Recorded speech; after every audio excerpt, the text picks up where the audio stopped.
नमस्कार मंडळी, आज सकाळी आपल्याला शेततळ्याचं पाणी घ्यायचंय. त्यामुळे ह्या बोरचा आपला जो वॉल आहे, जो कॉक आहे, तो आपल्याला बंद करून टाकायचा आहे.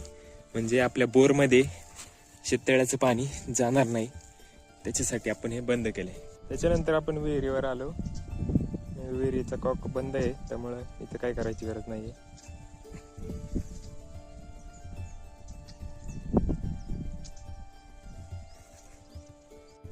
मग वर येऊन आपण हा शेततळ्याचा कॉक चालू केला, जेणेकरून आपल्याला लाईट नसताना सुद्धा आपल्याला भरणं आज करता येणार आहे.